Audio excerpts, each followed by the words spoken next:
गुरुर्चिन्त्य रूपम् अहेतुं प्रमेयम् ध्यानं विचिन्त्यं प्रभमेव पाद्यम् गाद्यं सतां पूर्णमदैव तुल्यम् निर्वेदरूपमपरं गुरुवं सहितम्। यह एक अत्यंत महत्वपूर्ण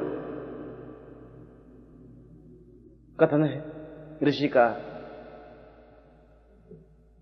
एक महत्वपूर्ण चिंतन है आर्ष का, महर्षि का।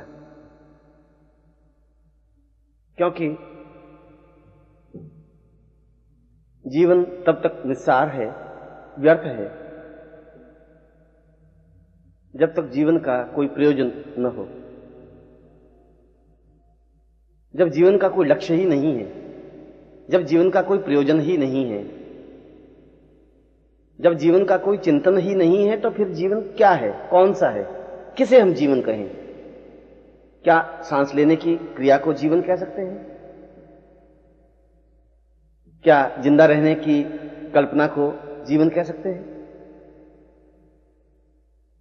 क्या संतान उत्पन्न करने की भावना को जीवन कह सकते हैं?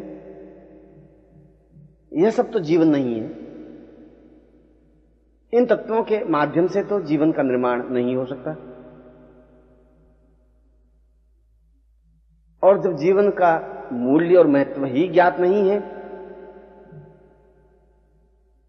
जब जीवन का अर्थ और जीवन का मकसद ही हमें पता नहीं है, तो फिर हम तो वैसे ही पशु हैं जो डोलते रहते हैं, एक अज्ञात नकेल डाले हुए। उनको स्वयं को ज्ञात नहीं कि वे किस तरफ जा रहे हैं, उनको खुद को पता नहीं कि वे कौन से रास्ते पर खड़े हैं, उनको खुद को यह ज्ञान नहीं है कि उनकी यह मंजिल कहां समाप्त होगी। जिस रास्ते का प्रारंभ पता नहीं है, जिस रास्ते का अंत पता नहीं है, उस रास्ते पर चलना तो अंधे की तरह चलना होता है। जिसका सूत्र हमारे हाथ में नहीं है, जिसका चिंतन और ज्ञान हमारे हाथ में नहीं है, तो फिर हम किन शब्दों से उसे जीवन कह सकते हैं?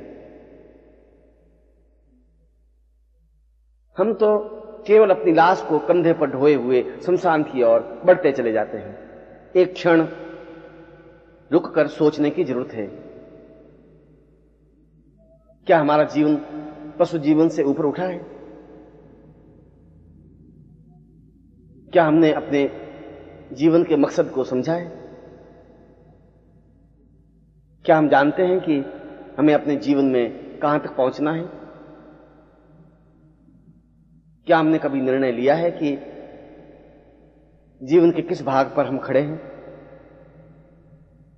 हमने कभी सोचा ही नहीं। हमने तो भोग विलास को जीवन मान लिया, हमने तो सांस लेने की क्रिया को जीवन मान लिया, हमने तो जिंदा रहने की कल्पना को जीवन मान लिया। यह कितनी छोटी सी बात है। यह तो जीवन के प्रकार हैं। कपड़े पहनना, कपड़े छोड़ देना, सांस लेना, सांस छोड़ देना, भोजन करना, पानी पीना, सांस लेना,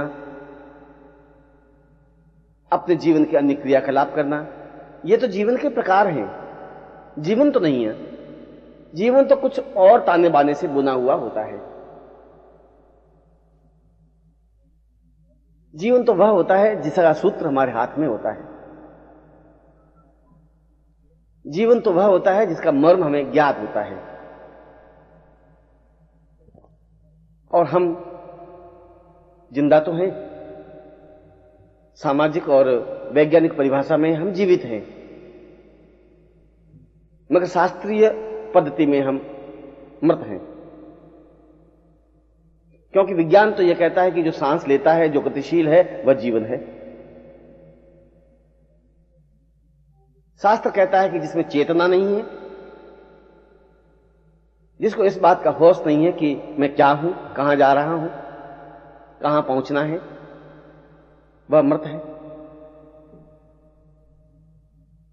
और हम इस क्षण भी अगर रुक करके सोचें तो हमें ज्ञात ही नहीं है कि हमें कहां पहुंचना है। हमने तो चांदी के चंद टुकड़ों को इकट्ठा करने की क्रिया को जीवन मान लिया, 2-4 मकान बना लेने की जीवन पद्धति को जीवन मान दिया। यह तो जीवन नहीं है। यह तो जीवन का एक प्रकार है, चाहे भौतिक दृष्टि से जिए, चाहे निर्धनता में जिए, चाहे अमीरी में जिए, चाहे वैभव में जिए। और जब तक जीवन के इस चिंतन को नहीं समझेंगे तब तक हम सही अर्थों में जीवित भी नहीं हो पाएंगे। मगर यह जीवन कोई परिभाषा को समझाएगा कौन? कौन बताएगा कि हमारे जीवन का मकसद क्या है? कौन बताएगा कि यह जीवन व्यर्थ है या यह जीवन प्रामाणिक है? कौन समझाएगा कि जीवन को किस तरीके से जीना चाहिए? क्या आपाधापी में भागते रहने को जीवन कहते हैं? क्या हड़बड़ाहट में चलते रहने की क्रिया को जीवन कहते हैं? क्या हर समय व्यस्त रहना और तनाव में से गुजरने की क्रिया को जीवन कहते हैं? क्या वृद्धता और जर्जरता, रोग और बीमारी, अशिक्षा और अभाव, कष्ट और पीड़ा को जीवन कहते हैं? और क्या कफन ओढ़कर शमशान में सो जाने को जीवन कहते हैं? शास्त्र में तो इसको जीवन नहीं कहा जाता। शास्त्र में तो इस क्रिया को मृत्यु कहा जाता है। और हम सही अर्थों में जीवित मुर्दे हैं, जो चलते तो हैं मगर होश नहीं, जो खाते पीते तो हैं मगर उसका कोई अर्थ नहीं है, क्योंकि हमने कभी इन रहस्यों को, इस पद्धति को, इस चिंतन को सोचा समझा ही नहीं। और नहीं सोचा समझा तो उसका आनंद भी नहीं लिया जा सकता। जीवन का आनंद तो वो लेते हैं जो जीवन को समझते हैं। जो कभी मानसरोवर के किनारे गया ही नहीं, वह मानसरोवर के आनंद को समझ ही नहीं सकता। जो छोटी छोटी तलैयाओं के किनारे बैठा रहा है, वह क्या समझे कि मानसरोवर में क्या आनंद है, कितनी विस्तृत झील है, कितना गहर अतल जल है, कितना स्वच्छ निर्मल पानी है। वह उसके वैभव को, वह उसकी संपदा को, वह उस झील की विशालता को नहीं समझ सकता। वह उस तलैया को ही जीवन मान बैठा है। एक मेढक यदि एक कुएं के एक किनारे से शुरू होकर के और पूरा चक्कर लगाकर उसी स्थान पे आ जाए और वह कहे कि यही पूरा विश्व है,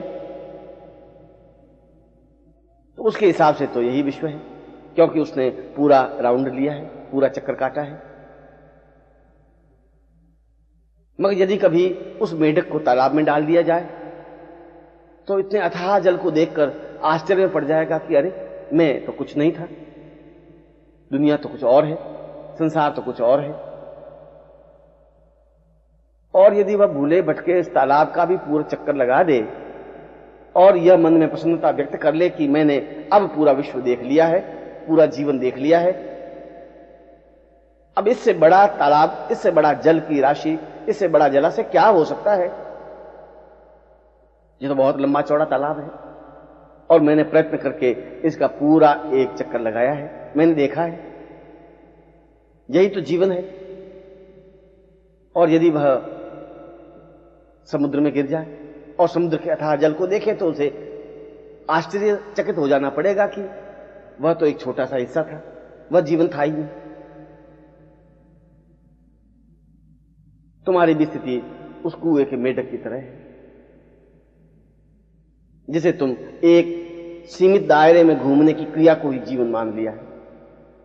पत्नी है, 1-2 पुत्र हैं, थोड़ा सा धन है, मकान है, समाज में संपदा है, सम्मान है, और इसी को तुमने जीवन मान लिया, क्योंकि इससे बाहर निकलने की क्रिया का तुम्हें ज्ञान ही नहीं रहा। कभी बाहर गए ही नहीं, कभी देखा ही नहीं कि इससे बड़ा भी कोई एक परिवेश है, एक स्थान है। और जब तुम वहां जाओगे तो तुम्हें देखोगे कि तुम जो जीवन जी रहे थे, तुम जिस घेरे में आबद्ध थे, वह तो एक बहुत छोटा सा हिस्सा है जिसमें कोई आनंद नहीं है। वह तो एक व्यवस्था है, एक मजबूरी है। समाज में जिंदा रहना तुम्हारी मजबूरी है। परिवार का पालन पोषण करना तुम्हारी मजबूरी है। समाज तुम्हारे साथ या परिवार तुम्हारे साथ नहीं चल सकता। परिवार का कोई सहयोग तुम्हारे जीवन में नहीं मिलेगा। जब वाल्मीकि को, जब वो डाकू थे, ऋषि तो बहुत बाद में बने, रामायण की रचना तो बहुत बाद में की, पहले तो भयानक डाकू थे जिनके नाम से पूरा आर्यावर्त घबराता था, थर थर कांपता था। उस रास्ते से कोई राहगीर जा ही नहीं सकता था। लूटना, खसोटना, मारना, छीन लेना ही उसका कार्य था।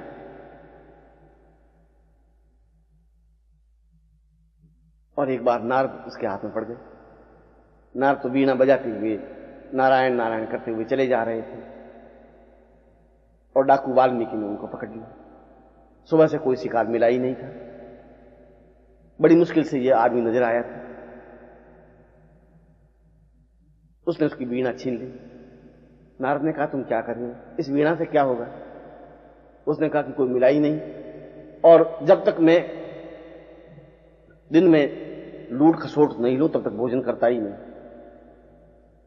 कोई कार्य करता हूं तो भोजन करता हूं। तुम पहले व्यक्ति मिले, दोपहर हो गई। ये वीणा बेच करके कुछ तो धन मिल ही जाएगा, और तुम्हारे कपड़े भी खोले, ये कपड़े भी मैं बाजार में बेच दूं। नारद ने कहा कि है तो यह पाप, ये तो अधर्म है। किसी साधु को, किसी सन्यासी को, किसी सामाजिक व्यक्ति को इस प्रकार से पकड़ना और छीन लेना क्या उचित है? उसने कहा, उचित तो नहीं है, मगर मैं ये करूंगा जरूर, क्योंकि मुझे अपने परिवार का पालन पोषण करना है। नारद ने कहा कि तुम्हारा परिवार तुम्हारा साथ देगा, क्योंकि तुम तो पाप कर रहे हो, ये पाप कर्म है। वाल्मीकि ने कहा कि जरूर ये पाप कर्म है। किसी की हत्या कर देना पाप है, किसी को छल के साथ लूट लेना पाप है। मैं जानता हूं कि ये पाप है, मगर मैं अकेला ही तो पाप नहीं कर रहा हूं, अपने परिवार के लिए कर रहा हूं। परिवार मुझे साथ देगा ही। नारद ने कहा, तुम पहले अपने परिवार वालों को पूछ लो। वाल्मीकि ने एक रस्सी से नारद को पेड़ से बांध लिया। घर गए, बुढ़ी मां को पूछा कि तू मुझे बता कि मैं जो छीना झपटी, लूट खसोट, हत्याएं कर रहा हूं, यह पाप तो है ही? मां ने कहा, बेटा जरूर पाप है, और मैं इससे तुम लोगों को रोटी दे रहा हूं, अन्न दे रहा हूं, आवास दे रहा हूं, तो तुम भी पाप में भागीदार हो। मां ने कहा, मैं तो पाप में भागीदार नहीं होती। ये तुम्हारा कर्तव्य है कि तुम मां को रोटी खिलाए। तू कैसे कमा के लाता है ये तू जाने। पाप करेगा तो पाप का फल तुम भुगतेगा, मैं तो भुगतूंगी नहीं। मुझे, और मैंने पाप के लिए तुझे कहा भी नहीं, मैं इसमें भागीदार नहीं हो सकता। वाल्मीकि पत्नी के पास गया। पत्नी को कहा कि देख, मैं डाकू हूं और सैकड़ों लोगों की हत्याएं की हैं, लूटा है, खसोटा है, मारा है, उसके गहने छीने हैं और तुझे दिए हैं, तुझे पहनाए हैं।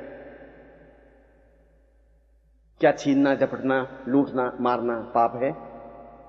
पत्नी ने कहा कि निसंदेह पाप है। वाल्मीकि ने पूछा, तो ये तुम्हारे लिए कर रहा हूं, क्योंकि ऐसा करने पर ही तो मैं तुम्हें अन्न दे सकता हूं, भोजन दे सकता हूं, आवास दे सकता हूं, गहने दे सकता हूं, और तुम्हारे लिए ये कर रहा हूं, तो तुम भी तो पाप में भागीदार हो। पत्नी ने कहा, मैं तो पाप में भागीदार नहीं रहती, मैं हूं ही नहीं। एक पति का कर्तव्य है, धर्म है कि वह पत्नी का भरण पोषण करे। तुम मेरा भरण पोषण करो। कैसे करते हो ये तुम्हारी जिम्मेवारी है, ये तुम्हारा धर्म है। पाप का फल तुम्हें भोगना पड़ेगा। वाल्मीकि वापिस आ गए, नारद को बंधन से छुड़ाया, छोड़ दिया, और उसी क्षण उन्होंने डाकू का कार्य छोड़ करके, छीना झपटी का कार्य छोड़ करके एक साधु जीवन प्रारंभ कर। क्या तुम भी वाल्मीकि डाकू से कुछ कम हो? क्या तुम छीना झपटी नहीं कर रहे, छल नहीं कर रहे, झूठ कपट और असत्य नहीं कर रहे हो? और यह सब तुम परिवार वालों के लिए कर रहे हो, और तुम्हें यह गलतफहमी है कि ऐसा करने पर परिवार वाले तुम्हें साथ देंगे, पाप में भागीदार होंगे। पाप में भागीदार तो वो नहीं है, असत्य और अधर्म में तुम्हारे भागीदार नहीं है। तुम्हें अकेले ही यह पाप भोगना पड़ेगा, तुम खुद ही इसके जिम्मेवार हो।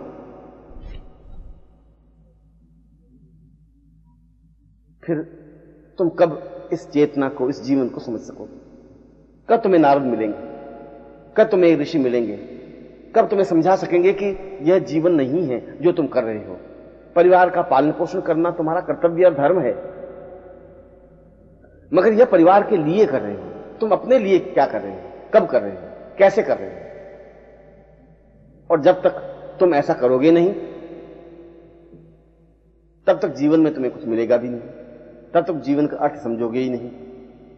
जरूरत तो तुम्हें यह है कि तुम्हें कोई ऋषि मिले, कोई नारद मिले, कोई गुरु मिले जो तुम्हें समझा सके, जो तुम्हें चेतना दे सके, जो तुम्हारे हृदय पर प्रहार कर सके, जो तुम्हें सीने के बल पर ज्ञान दे सके कि यह सब कुछ बेकार है। जिस रास्ते पर चल रहे हो, इस रास्ते से तो शमशान की यात्रा ही संभव हो सकेगी। यह तो कफन ओढ़कर शमशान में सोने की साधना है, प्रयोग है, जीवन है। इसमें कुछ पाना है ही नहीं, खोना ही खोना है। और तुम कुछ प्राप्त नहीं कर रहे हो, क्योंकि जो कुछ तुमने प्राप्त किया है, ये मकान, ये धन, ये चांदी के चंद टुकड़े, ये कागज के नोट, ये पत्नी, ये पुत्र, ये तो मृत्यु के समय पीछे खड़े रह जाएंगे। कोई तुम्हारे साथ चलेगा ही नहीं, तुम्हारे साथ इनकी यात्रा नहीं है।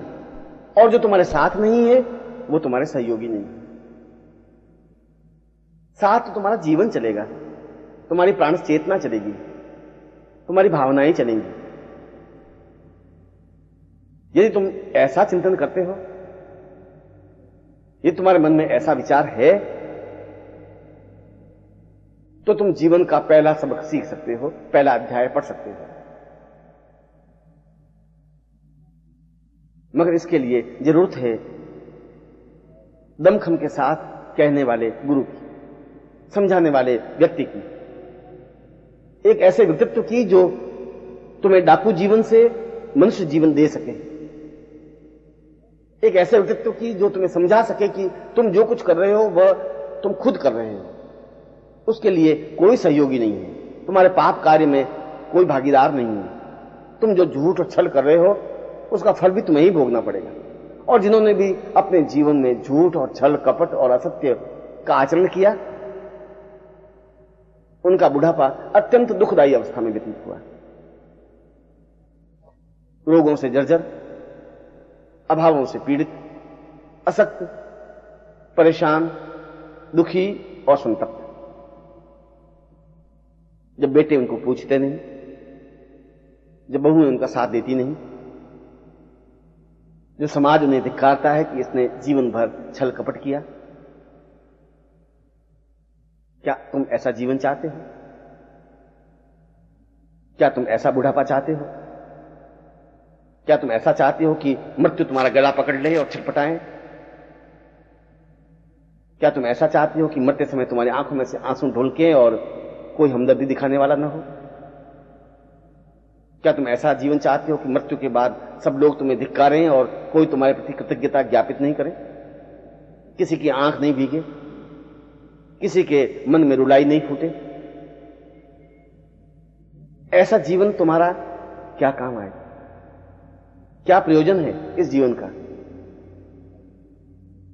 क्योंकि इस जीवन को ढोकर के तो तुम जीवन में कुछ प्राप्त ही नहीं कर सकते, और इसलिए नहीं कर सकते कि यह सब जीवन है ही नहीं। जो जीवन नहीं है वह तो पत्थरों के ढेर को उठा के चलने की क्रिया है, जिसमें झूठ के पत्थर हैं, कपट के पत्थर हैं, असत्य और व्यभिचार के पत्थर हैं, और इनसे प्राप्त होता है दुख, परेशानियां, अड़चने, बाधाएं, रोग, जर्जरता, बुढ़ापा और मृत्यु। ये तुम्हारे सामने खड़े हैं, 2-4 कदम चलने पर ही इनका सामना करना पड़ेगा। फिर तुम चाहे कितनी औषधि लो, व्यर्थ है। फिर तुम चाहे कुछ भी करो, बेकार है। फिर तुम्हारा कोई साथ नहीं देगा, घर वाले भी नहीं, पत्नी भी नहीं, पुत्र भी नहीं, बंधु बांधव भी नहीं, रिश्तेदार भी नहीं, समाज भी नहीं, क्योंकि तुमने अपने जीवन में कोई ऐसा मार्गदर्शक ढूंढा ही नहीं जो तुम्हें ज्ञान दे सके, झकझोर सके, चेतना दे सके, दमखम के साथ तुम्हारे सामने खड़ा हो सके, तुम्हें कह सके कि यह सब गलत है, तुम्हें कह सके कि तुम गलत रास्ते पर हो, तुम्हें कह सके कि यह रास्ता शमशान की ओर जाता है, और मृत्यु की ओर नहीं, अमृत की ओर नहीं, सुख और सौभाग्य की ओर नहीं, आनंद की ओर नहीं। और यदि आनंद की यात्रा नहीं है, मधुरता की यात्रा नहीं है, सौभाग्य की यात्रा नहीं है, तो फिर वह जीवन नहीं है। ऐसे तुम्हारे बाप दादा परदादा हजारों लोग शमशान में जाके मृत्यु को प्राप्त हो गए, और आज उनका नाम लेने वाला भी कोई नहीं है। तुम भी उसी तरीके से मृत्यु को प्राप्त हो जाओगे, और तुम्हें कोई पूछने वाला नहीं होगा, कोई तुम्हारे लिए विचार करने वाला नहीं होगा, कोई एहसास करने वाला भी नहीं होगा कि तुमने कितना कितना परिश्रम किया है।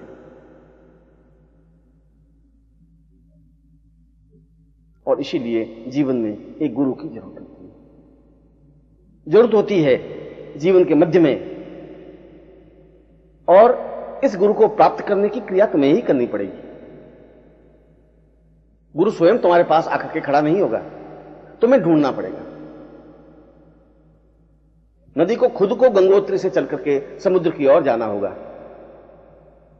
समुद्र उठ करके गंगोत्री के पास नहीं पहुंचेगा, तुम्हें खुद को उठ करके उस पत्तों के पास, पुष्पों के पास, मधुरिमा के पास पहुंचना पड़ेगा, जहां सुगंधित हवा है, जहां आनंद की हिलोर है। वह खिलखिलाते झूमते हुए पुष्प तुम्हारे पास आकर के खड़े नहीं हो जाएंगे। यात्रा तो तुम्हें स्वयं को करनी होगी, तुम्हें स्वयं को खोजना होगा। जिस प्रकार से तुम धन खोजते हो, पुत्र खोजते हो, उसी प्रकार से गुरु की खोज करना भी तुम्हारे लिए अनिवार्य है, आवश्यक है। ऐसा गुरु जो सशक्त हो, जो समर्थ हो, जो योग्य हो, जो प्रहार करने वाला हो,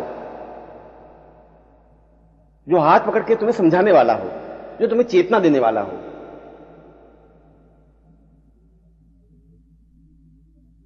इस यात्रा में तुम्हारे अंदर कई प्रकार की भ्रांतियां आएगी, क्योंकि तुमने उन भ्रांतियों को ही पाल रखा है। सत, संदेह, तुम्हारे अंदर कपट और व्यभिचार पाल रखा है, और वे सब तुम्हारे सामने तनकर खड़े हो जाएंगे, तुम्हारे मार्ग को पथभ्रष्ट करेंगे, तुम्हें कुमार्ग पर गतिशील करेंगे, तुम्हें कहेंगे कि गुरु की खोज व्यर्थ है, तुम्हें कहेंगे कि यह समय बर्बाद करना है, क्योंकि तुमने ऐसा ही बोया है। तुमने अपने जीवन में झूठ को थपथपाया है, तुमने अपने जीवन में छल को प्रश्रय दिया है, तुमने अपने जीवन में कपट का साथ दिया है, तो वे इस समय तुम्हारे सामने खड़े रहेंगे, क्योंकि इससे उनका स्वार्थ समाप्त होता है। कायर और बुज़दिल हताश हो जाते हैं, निराश हो जाते हैं, खोज बंद कर देते हैं। मगर जो हिम्मती हैं, जो दृढ़ निश्चयी हैं, जो एक क्षण के साथ जल उठने वाले हैं, जो निश्चय कर लेते हैं कि मुझे कुछ करना है, खोज करनी है, मुझे ऐसा घिसा पिटा जीवन नहीं जीना है, मुझे अपने जीवन में वह सब कुछ प्राप्त करना है जो जीवन का आनंद है, जीवन का ऐश्वर्य है, जो मृत्यु से अमृत्यु की ओर जाने वाला है, जो आनंद प्रदान करने वाला है, जो ऐश्वर्य प्रदान करने वाला है, जो सही अर्थों में पूंजी देने वाला है, धनवान बनाने वाला है। और इसकी खोज में जो पहला पग आगे बढ़ा देता है वह साधक है। जो दृढ़ता के साथ उस रास्ते पर खड़ा हो जाता है वह शिष्य है। जो निश्चय करके यह प्रयत्न करता है कि मुझे गुरु को प्राप्त करना ही है, वह सन्यासी है, वह योगी है। जो इस रास्ते पर गतिशील होने की क्रिया करता है वह सही अर्थों में तपस्वी है। जंगलों में खाक छानने वाले तपस्वी नहीं होते। चारों तरफ आग लगा करके बीच में बैठने वाले को योगी नहीं कहते। जो जीवन के मर्म को समझने की कोशिश करते हैं वे योगी और सन्यासी हैं। जो गुरु की खोज में आगे बढ़ते हैं वे साधु हैं। जो गुरु को प्राप्त करके ही रहते हैं वे शिष्य हैं। और जो ऐसा प्राप्त कर लेता है उसे जीवन में एक रास्ता मिल जाता है, उसे जीवन में एक चेतना मिल जाती है। वह निश्चय ही उस जीवन पथ पर तेजी के साथ अग्रसर हो जाता है। शिष्य किसी हाड़ मांस के पिंड को नहीं कहते। शिष्य तो एक भाव है, एक चेतना है, समर्पण का एक प्रकार है। जिसमें समर्पण नहीं वह शिष्य हो ही नहीं सकता। किसी आंख नाक कान हाथ पैर वाले को शिष्य नहीं कहते। चलने फिरने वाले व्यक्ति को शिष्य नहीं कहते। शिष्य तो उसे कहते हैं जिसमें श्रद्धा होती है। श्रद्धा और समर्पण, इन दोनों से जो निर्मित होता है वह शिष्य कहलाता है। और अगर शिष्य बनता है तो उसे रास्ते का भान होता है, ज्ञान होता है, जीवन के रास्ते पर गतिशील हो सकता है। दीक्षा लेने वाले को शिष्य नहीं कहते। सिर मुंडाने वाले को भी शिष्य नहीं कहते। हरिद्वार में स्नान करने वाले को भी शिष्य नहीं कहते। और गुरु के पैर दबाने वाले को भी शिष्य नहीं कहते। ये सब तो उसके प्रकार हैं। शिष्य का तात्पर्य है नजदीक होना, गुरु के बहुत अधिक नजदीक हो जाना। इतना नजदीक हो जाना कि गुरु और शिष्य में कोई अंतर ही नहीं रहे। अगर अंतर ही रह गया तो फिर शिष्य बने ही नहीं। फिर वह अपने मुंह से शिष्य नहीं कह सकता अपने आप को। इतना भी गैप नहीं रहना चाहिए, इतना भी अंतर नहीं रहना चाहिए कि बीच में से हवा भी निकल सके। उसके जीवन का सारा चिंतन, सारा क्रियाकलाप गुरुमय ही हो जाता है। गुरु ही उसका ओढ़ना, गुरु ही उसका बिछोना, गुरु ही उसका भोजन, गुरु ही उसका खाना, गुरु की वाणी ही बोलना और गुरु के शब्दों को श्रवण करना, गुरु की सेवा ही करना और गुरुमय हो जाना। उसकी आंखों में गुरु का भाव तैरने लगता है। वही तो शिष्य बन सकता है। और इस जीवन के रास्ते पर केवल शिष्य चल सकता है। साधक तो बहुत छोटी चीज है। शिष्य के सामने साधक की कोई औकात नहीं होती। योगी तपस्वी उसके सामने कहीं ठहर नहीं पाते। उसके सामने देवता और यक्ष गंधर्व और किन्नर अपने आप में कोई मूल्य नहीं रखते। क्यों? शिष्य अपने आप में एक चेतना पुंज होता है, दीपक होता है, जो अपने आप में श्रद्धा का पूर्ण स्वरूप होता है, समर्पण की साकार प्रतिमा होता है, जो गुरु के जागने से पहले जागता है, जो गुरु के सोने के बाद सोता है, जो केवल इस बात का ही चिंतन करता है कि गुरु के तनाव को कैसे दूर किया जाए, गुरु को कैसे प्रसन्नता प्रदान की जाए, गुरु की किस प्रकार से सेवा की जाए, हम गुरु के किस प्रकार से हाथ पैर बने, आंख बने, नाक बने, सिर बने, विचार बने, भावना बने, धारणा बने, किस प्रकार से बने, किस युक्ति से बने। जो केवल इतना और केवल इतना ही चिंतन करता है वह सही अर्थों में शिष्य कहलाता है। और सच्चा शिष्य, सही अर्थों में बना हुआ शिष्य अपने आप में उस रास्ते पर खड़ा हो जाता है जो जीवन का रास्ता होता है, जो पूर्णता का रास्ता होता है, जो पवित्रता का रास्ता होता है, जो ब्रह्म को पहुंचाने का रास्ता होता है। इसलिए शिष्य की समानता तो देवता, गंधर्व, यक्ष कर ही नहीं सकते। तपस्वी और साधु तो बहुत छोटी बात है, क्योंकि उसमें कुछ अलग तथ्य होता ही नहीं, वह गुरु का एक भाग होता है। गुरु की आंख को गुरु से अलग करके नहीं देखी जा सकती, गुरु के हाथ को गुरु से अलग करके नहीं देखा जा सकता, गुरु के सिर को गुरु से अलग करके नहीं देखा जा सकता। ठीक उसी प्रकार शिष्य को भी गुरु से अलग करके नहीं देखा जा सकता। जो केवल संपूर्ण दृष्टि से गुरुमय हो जाता है वह शिष्य बन जाता है, और वह शिष्य बहुत बड़ा कार्य करता है, संसार का अद्वितीय कार्य, अप्रतिम कार्य, कि वह गुरु को एक चेतना प्रदान करता है, गुरु को एक अवसर प्रदान करता है कि वे अपने ज्ञान को संसार के सामने रख सके। यदि गुरु अपने छोटे छोटे कार्यों में ही व्यस्त हो जाएगा तो ज्ञान किस समय देंगे, चेतना किस समय देंगे, जीवन के मूल्यवान कार्य किस समय करेंगे। इन छोटी छोटी चीजों को अपने ऊपर से लेकर के गुरु को अवसर प्रदान करता है कि वह ज्ञान की नदी प्रवाहित करे। उनके कार्यों और तनावों को अपने ऊपर लेकर के गुरु को यह अवसर प्रदान करता है कि वह ज्ञान का मानसरोवर अपने सामने जागृत चैतन्य करे, जिसमें हजारों लाखों लोग स्नान कर पवित्र हो सकें, दिव्य हो सकें, जिसमें शिष्य अवगाहन कर सके। यह गुरु की सबसे बड़ी सेवा है, यह शिष्य का सबसे बड़ा कर्तव्य है, यह शिष्यता है, यह पात्रता है। धन देकर गुरु की सेवा नहीं की जा सकती, पैर दबा करके भी नहीं की जा सकती, हाथ जोड़ करके भी नहीं की जा सकती, मिठाई खिला करके भी नहीं की जा सकती।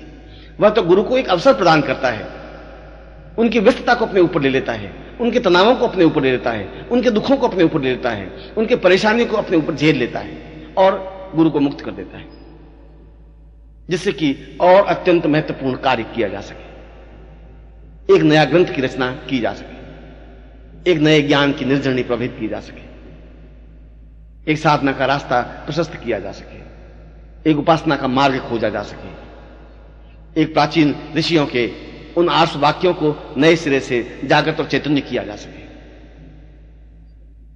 एक नए सिरे से समुद्र को अवगाहत किया जा सके, एक नई गंगा बनाई जा सके, एक नया गंगोत्री स्थान बनाया जा सके। और यदि ऐसा होता है तो शिष्य का भार अपने आप में हिमालय से भी ऊंचा उठ जाता है। फिर वह शिष्य एक सामान्य शिष्य नहीं रहता, फिर उसका कद अपने आप में बहुत ऊंचाई पर उठ जाता है, फिर विश्व उसे श्रद्धा और सम्मान की दृष्टि से देखने लग जाता है। जनक और राम जैसे, कृष्ण और महावीर जैसे, बुद्ध और चेतना पुरुष जैसे योग्यतम शिष्य बने, जिन्होंने शिष्यता के उन मापदंडों को छुआ जो अपने आप में भारतीय संस्कृति के चेतना पुंज है।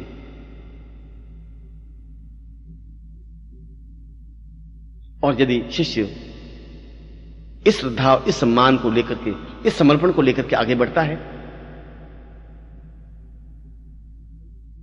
तो फिर उसे ध्यान करने की जरूरत होती ही नहीं, क्योंकि वह तो हर क्षण खोया रहता है अपने गुरु के चरणों में। उसे गुरु के चरण दिखाई नहीं देते, वहां हरिद्वार दिखाई देता है। वह उन चरणों को स्पर्श करता है तो ऐसा लगता है कि जैसे उन्होंने काशी का चरण स्पर्श किया, ऐसा लगा कि जैसे उसमें काशी विद्यमान है, वाराणसी विद्यमान है, हरिद्वार विद्यमान है, गंगा उसमें है, यमुना है, सरस्वती है, नर्मदा है, सिंधु है, कावेरी है और समस्त समुद्र है। वह उन चरणों में काबा देखता है, काशी देखता है, वह देखता है मक्का और मदीना देखता है। वह उन चरणों में अपने संपूर्ण देवताओं के दर्शन करता है। फिर उसे अन्य साधना करने की जरूरत नहीं रहती, अन्य साधनाएं तो अपने आप में गौण हो जाती हैं। गुरु का शरीर तो अपने आप में जीवित जागृत मंदिर है,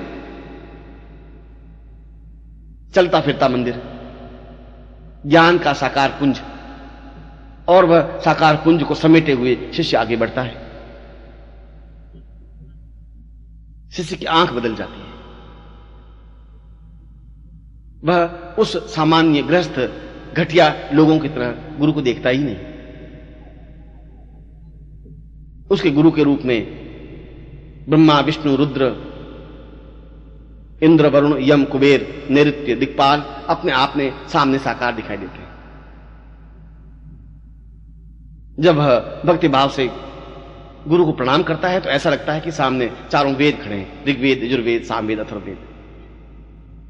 गुरु का प्रत्येक शब्द अपने आप में मंत्रमय हो जाता है, वेद वाक्य बन जाता है। गुरु की दृष्टि अपने आप में पूर्णता की दृष्टि होती है, ब्रह्म की दृष्टि होती है, जिसे पाकर वह अपने आप को धन्य और गौरवशाली अनुभव करने लगता है।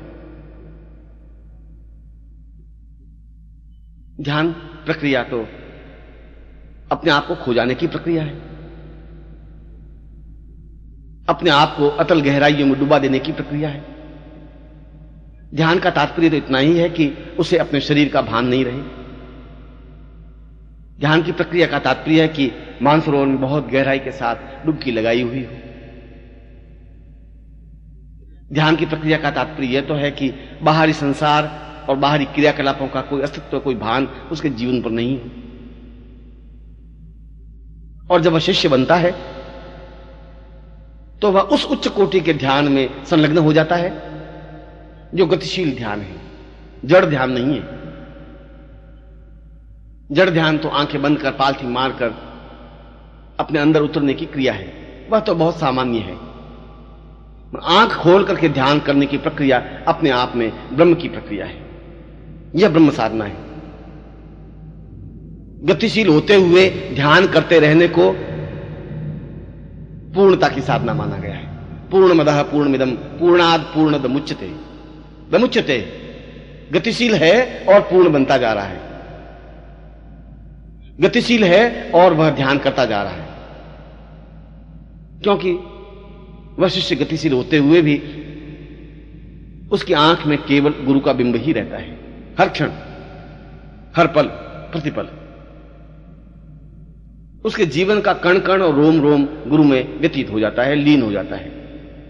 उसका खुद का कोई अस्तित्व रहता ही नहीं, उसे अपने शरीर का भान ही नहीं होता, उसे सुख दुख व्याप्त होता ही नहीं, उसे थकावट लगती ही नहीं, वह एहसास ही नहीं करता कि मुझे विश्राम की जरूरत है।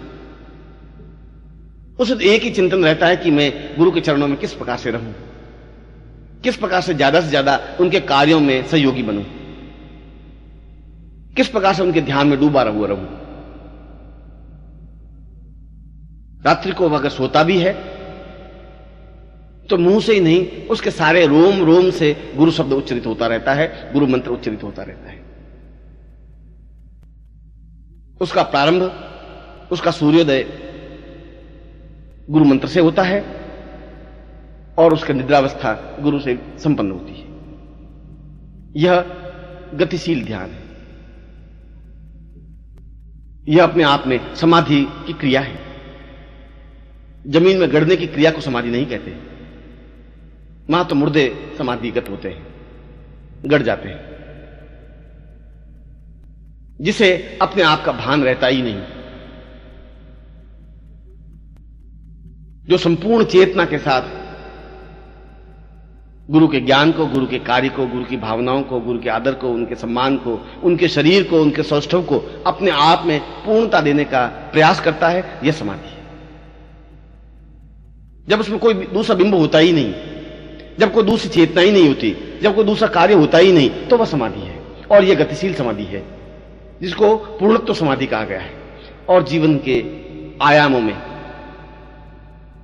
पूर्णता प्राप्त करने में, ब्रह्ममय होने में दो ही तो मेन प्रकार हैं, दो ही तो आधारभूत सत्य हैं, ध्यान और समाधि। जहां अपना भान नहीं रहता वह ध्यान है, और शिष्य को अपना भान होता ही नहीं। उनका खुद का कोई विचार ही नहीं होता, उसकी खुद की कोई क्रिया ही नहीं होती, वह तो खो जाता है, वह अपने आप में डूब जाता है, निमग्न हो जाता है। गुरु से मानसरोवर में छलांग लगाने को कहते हैं। वो कहते हैं कि इस किनारे पर खड़ा मत रह, इन घोंघों से, इन पत्थरों से तुम्हारे जीवन का मूल्य नहीं बन सकता, इन छोटी मोटी साधनाओं से तुम्हारे जीवन में पूर्णता नहीं आ सकती। तुम दो चार साधनाएं कर लोगे तो ठीक वैसा ही होगा जैसे तुमने दो चार कंकर, दो चार चमकीले पत्थर इकट्ठे कर लिए। दो चार कंकर पत्थरों से जीवन का सत्य जीवन की पूर्णता का आभास नहीं हो सकता। ये तुम्हें वास्तविक पूर्णत्व के दर्शन करने हैं, ये तुम्हें ब्रह्ममय बनना है, तो फिर किनारे का मुंह छोड़ना पड़ेगा। फिर तुम्हें बीच मानसरोवर में छलांग लगानी पड़ेगी, बिना किसी के साथ, उस खतरे को उठाते हुए, अपने आप को चैलेंज देते हुए, अपने आप को फना करते हुए। और जो बीच धार में छलांग लगा लेता है, उसके हाथ मोतियों से भरे होते हैं। बाहर निकलते समय उसके सारे शरीर पर, हाथों में मोती ही मोती होते हैं। उसकी आंखों में एक चमक होती है, उसके लाट में एक प्रशस्तता होती है, उसका भाल हिमालय से भी ऊंचा होता है, उसका सारा शरीर दैदीप्यमान हो उठता है। और यह जीवन का सत्य है। डूब जाना अपने आप में जीवन की पूर्णता है, क्योंकि वह सही अर्थों में पहली बार समाज के बंधन तोड़कर अपने पंख फड़फड़ाना सीखता है।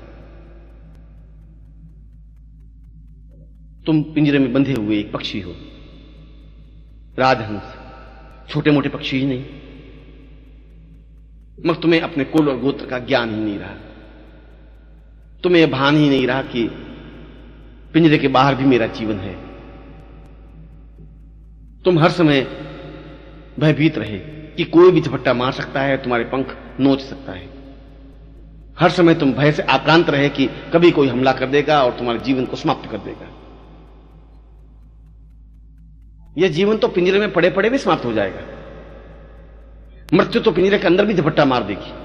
उस समय तुम्हारे पास और कोई चारा, कोई अस्तित्व नहीं रहेगा। उस समय तुम्हारे पास कोई चेतना नहीं होगी, कोई सहायक नहीं होगा, मृत्यु को धकेलने की कोई तुम्हारे पास क्रिया नहीं होगी। गुरु तुम्हें पहली बार पिंजरे के बाहर निकालता है, समाज के बंधनों से बाहर निकालता है, एक चेतना देता है, एक विस्तार देता है, तुम्हारे पंखों में ताकत देता है। जब तुम शिष्य बनते हो, जब तुम्हारी आंखों में गुरु भाव होता है, तो गुरु तुम्हें सही अर्थों में राजहंस की पंक्ति में खड़ा करता है। तुम्हें एहसास करवाता है कि तुम बगुले नहीं हो, तुम्हें एहसास करवाता है कि तुम कौए या मामूली पक्षी नहीं हो। राजहंस बनाकर आकाश में उड़ने की क्रिया सिखाते हैं, और तुम उस निरभ्र आकाश में अपनी पूर्ण क्षमता और गति के साथ उड़ते ही चले जाते हैं, अनंत की ओर, ब्रह्मत्व की ओर, पूर्णत्व की ओर। और तुम सही अर्थों में उस आनंद को प्राप्त कर लेते हो जिसे ब्रह्मानंद कहा गया है। यही तो जीवन है, और इसके लिए अपने आप को खो देने की क्रिया होनी चाहिए। मैं खो गया हूं, तुम्हें भी खो जाना है, क्योंकि गुरु भी पहले खोया। गुरु भी अपने आप में बीज रूप में था, एक छोटा सा बीज, एक चिपटी में आने लायक बीज। और यदि गुरु, उस बीज रूप गुरु ने अपने आप को मिट्टी में मिलाया, तो कुछ समय बाद वह बीज अपने आप में विशाल बरगद पेड़ बना, वृक्ष बना, छायादार, जिसके नीचे हजारों लाखों लोगों ने विश्राम किया, आनंद लिया। क्योंकि उन्होंने खो देने की प्रक्रिया का ज्ञान किया, चैलेंज लिया कि मुझे खो देना है, अपने आप को समाप्त कर देना है। जो अपने आप को समाप्त कर देने की क्रिया जानता है, वह अपने आप में पूर्णता प्राप्त करने की क्रिया भी जान सकता है।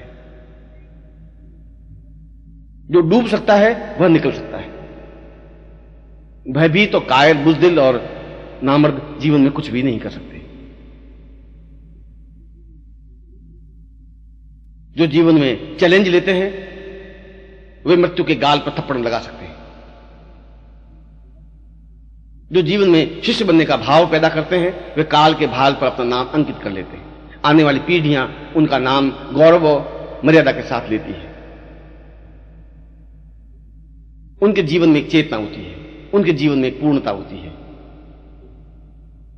जो आज मिटते हैं, जो आज खो जाते हैं, जैसे बीज खो गया और गुरु के रूप में विशाल वट वृक्ष बना। और यदि शिष्य भी अपने बीज को समाप्त कर लेता है, मिटा देता है, खो जाता है, चेतना युक्त बन जाता है, तो कल वह भी हजार हजार बीजों के रूप में, हजार हजार पौधों पेड़ों के रूप में, विशाल बरगद वृक्षों के रूप में अवतरित होता है और लाखों करोड़ों लोगों को संताप से मुक्त कर सकता है, सांत्वना दे सकता है। यह खो लेने का भाव, यह अपने आप में चेतना शून्य बना देने का भाव शिष्यता है। यह प्रामाणिक शिष्यता है। दीक्षा लेने की क्रिया को शिष्यता नहीं कहा जाता है। हाथ जोड़ने की क्रिया को भी शिष्यता नहीं कहा जाता है। केवल होठों से गुरु मंत्र उच्चारण करने की क्रिया को भी शिष्यता नहीं कहा जाता है। शिष्यता तो इससे बहुत ऊंचे की वस्तु है, तथ्य है। शिष्य वही बन सकता है जो खो सकता है, अपने आप को मिटा सकता है, जो अपने आप को बीच समुद्र में कूदने की क्रिया कर सकता है, जो बिना हिचकिचाहट के आकाश में उठ सकता है, जो सुगंधित पवन बन करके पूरे विश्व में फैल सकता है, जो सेवा का साकार पुंज होता है, जो श्रद्धा का आधार होता है, जो समर्पण का मूर्तिमंत स्वरूप होता है। क्योंकि शिष्य से ही समझा जा सकता है, शिष्य के माध्यम से ही समझा जा सकता है कि समर्पण क्या है। उसके द्वारा ही जाना जा सकता है कि सेवा क्या कही जाती है, किसे कहते हैं। ये देवी देवताओं की सेवा और पूजा, घंटी घड़ियाल बजाना अपने आप में ढोंग है, पाखंड। यह सेवा नहीं हो सकती। उनके सामने अगरबत्ती और दीपक लगाना भी सेवा नहीं हो सकती। यह तो अपने मन को भुलावे की एक क्रिया है। जो चैतन्य देवता तुम्हारा अगर लाभ नहीं उठा सकते, तो पत्थर की मूर्ति तुम्हें क्या लाभ पहुंचा सकेंगी, बुद्ध तुम्हें क्या लाभ दे पाएंगे। जो प्राणवान शिष्य है, चेतना युक्त शिष्य है, वे मूर्तियों के पीछे भटकने की अपेक्षा जीवित जागृत उस देवता को, उस मूर्तिमंत स्वरूप की पूजा अर्चना, साधना, आराधना करता है। उसके लिए कोई गंगा नहीं होती, कोई यमुना नहीं होती। गुरु के चरण उसके लिए गंगा होते हैं। उसी में स्नान कर वो अपने आप को धन्य महसूस करता है। उसके लिए किसी प्रकार के तीर्थ और पाठ नहीं होते। गुरु के शब्द उसके लिए वेद होते हैं। गुरु की आंखें उसके लिए अमृत वर्षा होती है, जिसमें भीग कर वह अपने आप को पूर्णता की ओर अग्रसर कर सकता है। गुरु के शब्दों में वेद और उपनिषद, शास्त्र और मीमांसाएं होती हैं, जो शिष्य में सीधे के सीधे उतर जाती है। पुस्तकों के माध्यम से और वेदों के माध्यम से ज्ञान नहीं हो सकता है। चिल्लाने और चीखने से वेद सामने प्रत्यक्ष प्रकट नहीं हो सकते। वह तो स्वयं शिष्य वेदमय बन जाता है, शास्त्रमय बन जाता है। वह खुद अपने आप में छांदोग्य उपनिषद बन जाता है। वह अपने आप में मीमांसा बन जाता है, पुराण बन जाता है, क्योंकि वह अपने आप में सही अर्थों में श्रद्धा का एक स्वरूप होता है, समर्पण का एक भाव होता है। उसके माध्यम से पहचाना जा सकता है कि जीवन का मर्म और मकसद क्या है, और वह अपनी सितार को गुरु की सितार से जोड़ देता है, अपने प्राणों को गुरु के प्राणों से जोड़ देता है, अपनी चेतना को गुरु की चेतना से जोड़ देता है, और सही अर्थों में गुरुमय बन जाता है। जब गुरुमय बन जाता है तो अपने आप ध्यान की प्रक्रिया प्रारंभ हो जाती है। फिर उसे पालथी मारकर ध्यान लगाने की जरूरत नहीं होती। फिर उसे भूमि में गड़कर समाधि लेने की क्रिया का आवश्यकता नहीं होती। फिर उसे किसी प्रकार की देवी देवता के सामने मनोती नहीं माननी पड़ती। फिर उसे हाथ नहीं जोड़ने पड़ते, गिड़गिड़ाना नहीं पड़ता, देवताओं के सामने खड़ा नहीं होना पड़ता, क्योंकि वह स्वयं गुरु को अपने अंदर समाहित कर पूरी तरह से खो जाता है, गुरुमय बन जाता है, और वह दूसरों को खो लेने की भावना दे सकता है। ऐसा ही भाव तुम्हारे जीवन में बने, मैं आशीर्वाद